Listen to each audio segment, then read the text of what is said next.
So who was the best signing of the season? We're going to run through the nominees and then give you guys an answer based on the stats, impact, and of course the transfer fee. Value for money, always crucial.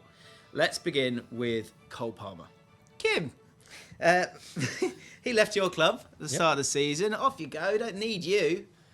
Wow, and he was cheap as well, actually, sort of. 42.5 million. Wow, can't believe I just said that sentence. 24 goals, 9 of those penalties, 14 assists.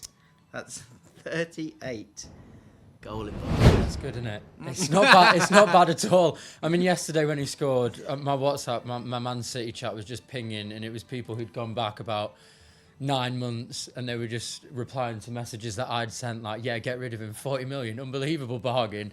He didn't look like this player at Man City, honestly. Like, he would score some fantastic goals where he would come in off the right and shoot on his left foot, but if someone had told you at the beginning of the season Cole Palmer's going to be one of the most productive players in the Premier League in centre mid for a Chelsea team who have absolutely no cohesion and no real structure throughout them, you'd be completely baffled. I can't believe what he's doing. Who did you see then? What did you think his kind of weaknesses were, frailties were at the time? He seemed very slow and he seemed quite weak, and I thought that as a winger that's a little bit of a problem. And of course, it's quite difficult being a City fan because you're not in general, but you're comparing players. You're comparing like Cole Palmer to like Mahrez. Yeah. And he comes on for Mahrez and he's obviously going to be weaker, especially as an 18, 19-year-old who hasn't had many games. So I didn't think that it was a loss at all. Apart from when I heard that Chelsea were willing to pay 42.5 million, and I thought, okay, they've seen something that I haven't seen. And the games in which I've seen him play, even if he has produced, it's a Charity Shield or it's a USA friendly. So I'm not enamoured by, someone cutting in off the left and shooting. It's a fantastic goal, but I'm not thinking, yeah, I get what you're saying. You're going to have an amazing influence over our season. But the way he's gone on, I mean, 24 goals and 14 assists is unbelievable. So to explore that, he goes into the Chelsea team. They are all at disarray. Didn't have much function to them for the bulk of the season. Is he looking so great because 9 pens in those 24, which is helpful, right? But secondly, because at Man City, you've got all these wonderful cogs that all fit in perfectly. With Chelsea, it's not been that, so there's been that higher reliance on him.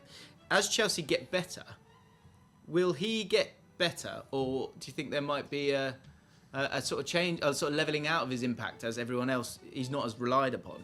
I actually do think that will be the case. Now, this is not to take anything away from Cole Palmer, because to come into a Chelsea side that, as you mentioned, has been a mess for most of the season. I think they've got things together in the last few months, but generally speaking, they've been all over the place. To come in and kind of take on that mantle, and from speaking to someone who covers Chelsea really closely, from what I understood at the start of the season, the plan wasn't for him to come in and start every week. The plan was, this is a signing for the years to come. Right. And they've almost been forced into using him, and he's really developed off the back of that.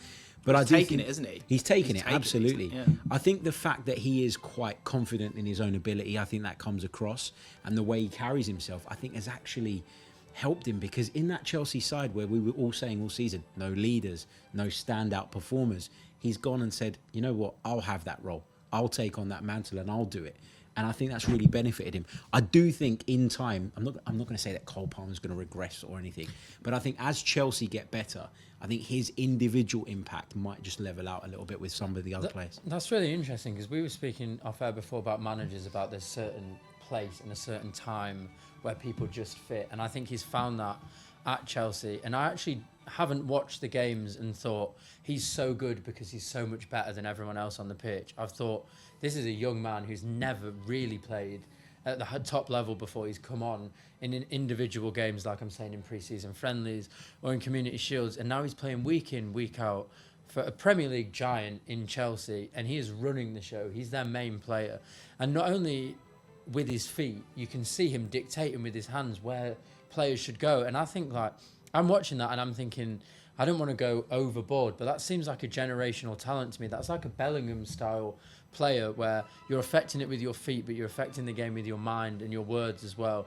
which I'm amazed from a young player who couldn't get into the City team to do this for Chelsea now in midfield, which wasn't even his original position. I think his ceiling's massive. That's the thing I wonder with him is like, as you say, if Chelsea are to be title contenders, and he's the top guy of that, then his ceiling needs to continue to rise. But And I think he's definitely got the attitude. We've got lots of nominees to get through. So It's a confidence thing, though, as well, isn't it? Yeah. If you go into a team and you are the standout player, instantly your confidence grows, and maybe he needed that at that point. He needs to be the because guy. at City, Yeah. you come in, you can be great, but you're not De Bruyne. Yeah. But he's made himself the guy. As you were saying, he wasn't brought in to be a starter. He's made himself the guy. And I think his confidence is deserved. And I honestly think his ceiling is huge. Yeah. João Pedro, £20 million club record fee at the time for Brighton. I think he was, hipster's choice at the start of the season. People thinking he could do some great stuff. And he has, 20 goals and 2 assists, done really well in the Europa League for Brighton as well. Maybe being shadowed a little bit by the whole team, not just being what we wondered they could be. Thoughts on João Pedro? Yeah, I think he's been a brilliant signing. I think when it became obvious he was going to leave Watford, I was kind of wondering where his ceiling would be. I thought maybe Newcastle might potentially take a punt on him, but I think Brighton's the perfect place for him. He's very, very fast, very agile. He's got a lethal finish. Of course, he does take penalties, which helps. But yeah, I think he's been absolutely exceptional. And I think he's been better than anyone thought he was going to be. Like, you could tell at Watford, a relegated Watford, you could tell that he was a standout player, but you never know exactly how good they're going to be in a good side. And he's been one of Brighton's best players this year. I think he's had a great season. Yeah. I think, talk about ceilings, I think he's got a huge ceiling as well, actually. Do you know what I was just thinking there?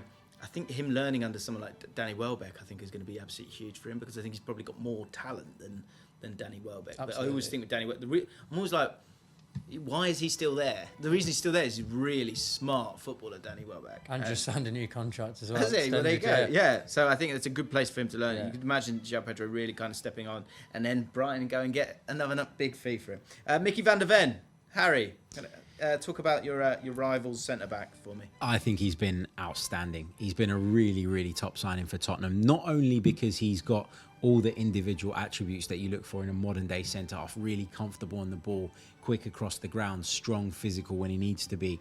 I think he's been so key in allowing Ange Postecoglou to start playing his way.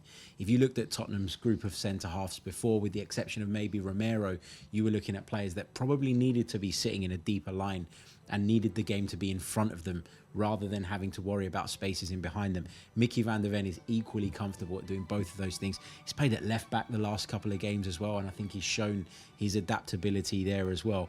I just think to get a centre-half of that quality nowadays for less than £40 million, it's got to be seen as a bargain. Yeah, I think there's still a lot of work to do at Tottenham, isn't there? But I think that centre-back pairing, if you can keep them both fit and on the pitch, I think with Romero being that sort of tenacious one going forward a lot of the time, and Van der Ven just sweeping stuff up all the time, I think you got a really lovely pair there, especially with the way that they want to play. And I think technically he's been really, really impressive for me as well. I think he's been absolutely exceptional. I mean, I remember the FA Cup game against City. Ake scored in the last minute, and I've never seen a quicker defender. Like in the pitch live, I couldn't believe how unbelievable. You can hear him, can't you? Well, I feel like when you're sprinting, you can hear him. You can hear him. You can hear him gassing, and it's like he has sort of like the pace and the attributes of like a Kyle Walker, but then he's got the composure and the ability on the ball of like a John Stones. I think he's an unbelievable player, and really, for sure, one of the best centre backs of the season. And he's only going to get better, isn't it? Because he is young. Touching wood, I think all Tottenham fans are probably praying that those hamstrings just survive as long as possible, because I think that's a big part of it all. Mohamed Kudus, he has been, speaking of electric hamstrings, like he's been brilliant. Successful take-ons in the top 2% in the top 5 leagues with 3.93, 38 million. Another one that was a quiet one. This, I think a few people were kind of excited by him, but he's been a live wire in a team that's sometimes been a bit drab. Yeah, for sure. And I think he'd have got a lot more praise this season had Jared Bowen not been outstanding in this West Ham United side, because to score 13 goals, as you say, for a side that haven't been at their best this season, is clear for everybody to see. I think is a really remarkable achievement. I love players that can take people on, and that's why that successful take-on stat really jumps out at me. I always think when you're facing a low block, when you're struggling to find that key pass, you need someone who's going to commit people, that's going to drag people out of position and isn't afraid to just go on a dribble and make space for themselves. And Mohamed Kudus is all of that. And I think actually, although West Ham are moving on from David Moyes, I think they've got so many players like him that under the right manager could go on to an even higher level. I'm going to bounce straight back to you. Kai Havertz, because we have to talk about this man. £65 million from Chelsea. Obviously, scored the winner in the final, but aside from that, it was a disappointing and frustrating time for him at Chelsea. Obviously, prior to that, so much great stuff at Bayer Leverkusen. And I think swirling around the last couple of years has been that Bundesliga tax being thrown about. Are these players going to go and do it? He's had to deal with a lot this year, and he's really come through it. It really has. It's amazing, isn't it? Yeah, it's amazing what confidence can do. We were talking about it with Cole Palmer. Confidence is so big at top level football. I really do believe that. And what's happened with Kai Havertz is he's come into a club with, I think, the manager having an idea of how he wants to utilise him. I'm really confident in saying that when he signed him, Arteta looked at him as someone that would play anywhere, maybe across the front line, and could drop into a slightly deeper role, maybe a number 10 position in certain game states and in certain circumstances. And then he got the injury to Thomas Partey right at the start of the season. And I think Arteta looked at the other options that he had available and thought they just lack that physicality that we need in the league. And so he moulded Kai Havertz into a left-sided 8. And I don't think he was great there, but he did a really solid job for a long time. We keep talking about Arsenal set pieces. He's been great attacking them, but also defending them as well. He always seems to patrol that near post area. He does a wonderful job of it. And then you've seen in 2024 that adjustment that's seen him go up to centre forwards. The goals have started coming. The confidence has increased even further. And you're now looking at a player that I don't think people should be questioning the fee Arsenal paid for him. He's really come on leaps and bounds. And his adaptability, I mean, I've said it before. I know Kwaku's been on here has said it before. He's Arsenal's Swiss Army knife. That's what Kai Havertz is. Yeah. And it's no coincidence that he's always in the team, even when it's not a centre forward. He's desperate to get him in the team, Mikel, because he's been great. Yeah, it's funny how it can change throughout the season. No one just chucking there, obviously a lot of money, but I think Declan Rice, obviously 100 mil, but he's been absolutely fantastic, one of the players of the season. Who are you going for then, Kim? It's going to have to be Cole Palmer for me. Simple, lovely. I would go Cole Palmer as well. I think it's the fact that we spoke about him for so long at the start and there was so much to say about him, I think does speak volumes. Special mention for Kai Havertz, because that's the kind of arc I like. We're all in this space and you have a lot of people just shouting angry stuff and everyone's desperate to be right, and I think he's proven a lot of people wrong, so he deserves credit for that. But yeah, Cole Palmer just for me. What about you, Harry? Cole Palmer too. Mickey van der Ven's not far off of him for me. Yeah.